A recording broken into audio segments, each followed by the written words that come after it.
Good morning and welcome to the review for the World War II test. Thought I'd make this quick video, or not so quick video, for you guys. Go over some of the topics and kind of remind you what you have to focus on.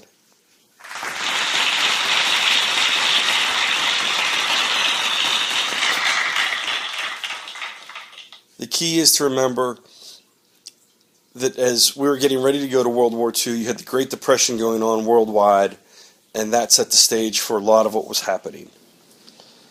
Remember also that it was the Treaty of Versailles that really crushed Germany after World War I, and the terms of that treaty allowed Hitler to rise to power, along with everything that was going on with the Great Depression worldwide. Remember, while the world was building up to World War II, you had two trains of thought. You had the interventionists and you had the isolationists. And those two ideas or philosophies really affected U.S. foreign policy, like we have here. The Neutrality Acts, you don't have to know them, but understand how they started with us being fairly neutral, and by the end we had changed sides. And the little picture down here in the corner is of the Destroyers for Bases Act. We talked about that in class. So the United States had an official philosophy, and by the run-up to the war, we're almost getting in 1941, we're almost in the war, we had a totally different take unofficially. You have to remember that while planning all of this into your test questions and answers. Remember who the bad guys were in the war. You have the Japanese in Asia and the Pacific.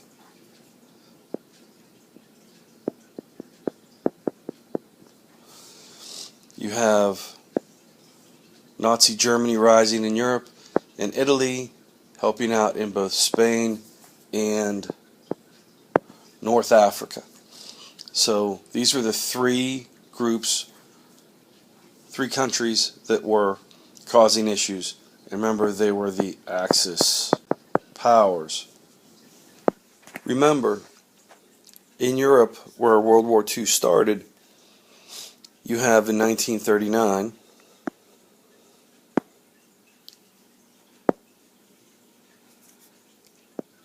Germany and the Soviet Union signed a non-aggression pact where they don't like each other, but they agree they're not going to fight. That allows for Germany to invade Poland. Once that happens, you have Great Britain and France declare war on Germany, which Hitler wasn't sure that was going to happen because of the policy of appeasement.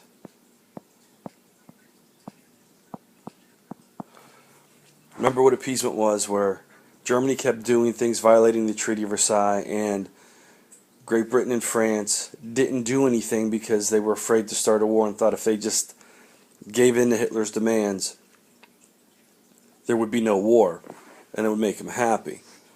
They declare war, and then you have what's called the phony war, where from September until May, there's no major battles. Both sides ramp up, both sides get their men ready to fight, nothing happens. And then in May, Germany attacks France and the Low Countries, the Netherlands, Belgium, and just wreaks havoc in Europe. That sets everything in motion. Keep in mind, you have in Asia Japan attacking, and the purpose was for natural resources. They took over Manchuria, called it Manchukuo, a big chunk of China. They took French Indochina, and were attacking into Asia for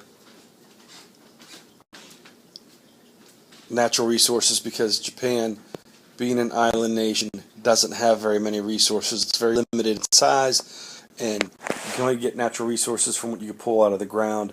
They're limited. So they attacked into Asia, and that's took a big chunk, along with they went further out here into the Pacific, trying to build a barrier. Remember, we talked about this in class, to keep the United States away. The United States is way over here. To keep the United States away from them. Now in Europe, you have to remember that this hadn't occurred yet. This was the USSR. And Germany didn't attack there. They just went into Poland, and then they swept into Denmark and through the Low Countries into France. That left the United Kingdom standing by itself rather quickly into the war. Also at the time, Greece was not taken over.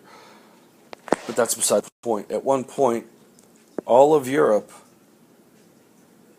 was run by Axis powers, with the exception of Spain, which was an ally, who were fascist. Remember, Italy and Germany helped put Spain, Francisco Franco, in power, so you have basically the whole continent of Europe friendly to the Axis powers. And the United States is still not involved in the war, so the United Kingdom or Great Britain is standing by itself.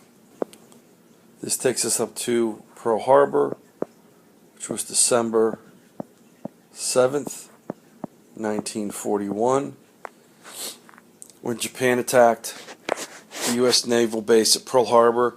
It brought us into World War II. Hitler went ballistic. He didn't want Japan attacking us. You just have to understand that Admiral Yamamoto, understood that if he didn't take us out of the war right away, once we got up, our production capabilities would be the downfall of Japan.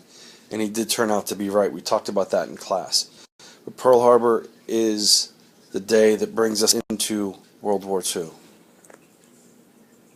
We talked about the Neutrality Acts in class in the run-up to World War II. We also have these two acts, the Lend-Lease and the Atlantic Charter. Basically, even though we were staying neutral, we had chosen a side. And you have to understand which side we chose going into the war and why we had chosen that side. We weren't actively participating, but we were doing all we could to help the side we wanted to win. And the Lend-Lease Act and the Atlantic Charter, along with destroyers for bases, showed people, if they were paying attention, we had chosen sides going into the war. After Pearl Harbor, you have to understand that a number of things happened in the United States. We were already gearing up for the war, so that was something we didn't have to worry about. But you have the internment camps. Understand the difference between American internment camps and German concentration camps. In the United States, you have the issues of war bonds. We're constantly selling bonds to finance the war. We have rationing going on full scale, and these two things are brought together by propaganda. And actually, the internment camps, if you remember what we talked about with Dr. Seuss and cartoons go to war, you have the issues of propaganda that arise with Japanese Americans and the war effort. And once again, we talk about our industrial capacity and how that helps us throughout the war. Each year is broken down into three sections: the Pacific, the European theater, and the home front. So, in your notes, make sure you have the information such as, in 1942, we had the Bataan Death March. This was our first full year in the war. You have to understand what happened in April of 1942. And we also have the in the Pacific, the Battle of Midway, which is a positive. We didn't do much in Europe. Excuse me. We did have the bombings of France. And you also have, in North Africa, our campaign with Operation Torch. Home front, we're focusing more on things. The home front, we're focusing more on things such as rationing, its importance in the war effort. Along with rationing, we have the tie-in with black market goods. And you have Enrico Fermi splitting the atom, which this goes along with the Manhattan Project. The other issues we don't really need to talk about. 1943 in the Pacific. We have island hopping. Understand the reason why we chose the strategy of island hopping. We have Operation Vengeance, which was very important when it came to taking out the top admiral of the Japanese Navy. And you have over in the European theater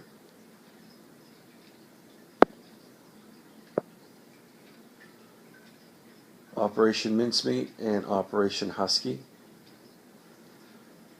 which deal with the planned invasion of Sicily. You also have bombing around the clock of Germany by the Allies, which shows air superiority.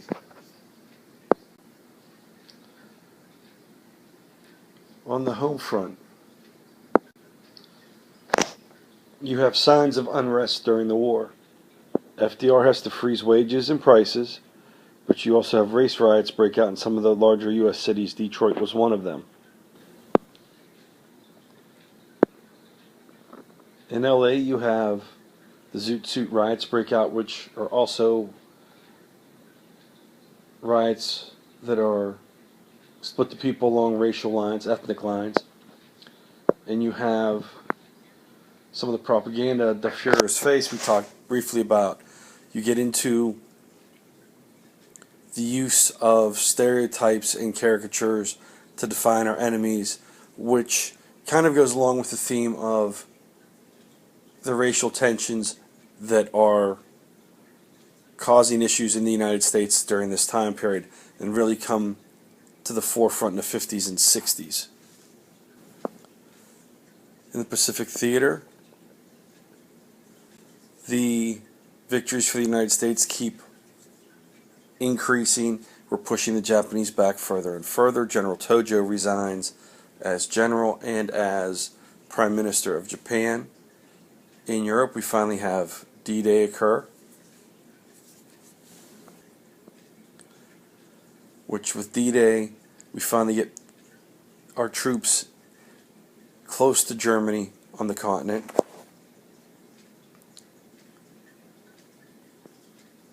That starts collapsing the German front from both sides. You have the Soviets pushing in from the east, we're pushing up through Italy from the south, and we have troops now in France. Along with that, you have some of the German superweapons, the V-1 rockets, the V-2 rockets. You have some assassination attempts on Hitler we talked about. We also have some other superweapons such as the German jet fighters. We're not going to talk about that too much. That might be more of a what-if question. And D-Day occurs, understand when D-Day happened, which was in June. But by August of 1944, Paris is liberated from the Germans. You have some last-ditch German attempts at offensives, the Battle of the Bulge, and you also have Heinrich Himmler, one of the higher-ups in German government, start having the concentration camps destroyed, which shows that they're trying to cover up the crimes they were committing, which comes into play with the Nuremberg trials. And on the home front, you have the propaganda continuing, and in this case with 1944, telling the women that they're equal and doing just as good a job as the men, and how they're needed, which sets up conflicts after the war where the women are told, you're no longer needed, go home. 1945, the last year for the war. check your notes. The questions you answered deals with the European theater, both the Potsdam Conference, the Yalta Conference, what Operation Unthinkable was, the Nuremberg trials. We didn't touch on this much, but Mussolini was killed. That plays into Hitler's train of thought. Because Mussolini, he was killed by his own people. His body was put on display. They weren't happy with him. Hitler did not want that end to come to him. And then we have, in February and March, Iwo Jima, that battle with the Marines and death toll. We talked about that in detail. Watch the video. Then we have Okinawa, which happened April through June, and that pretty much set the mindset for the Americans that they were going to use the atomic bombs from the Manhattan Project to end the war with Japan. Terms you need to know: the E-Day and VJ Day. On the home front, we had the American people finding out about the atomic weapons, and you have the death of FDR during his 4th term. That rounds out the war. The death of Franklin Delano Roosevelt plays into post-war politics because FDR, who'd been around for forever in American politics since the early 30s, is no longer there. You have Truman, who takes the place of him, having issues with Stalin, which causes some grief and issues amongst the American public whenever they realize that our ally of World War II, Soviet Union, is no longer our ally. That, along with the atomic weapons, scares the living daylights out of people. So you have issues that set up the post-war, and that's what we're going to talk about in the next unit. Any questions, please email me. Talk to you guys later.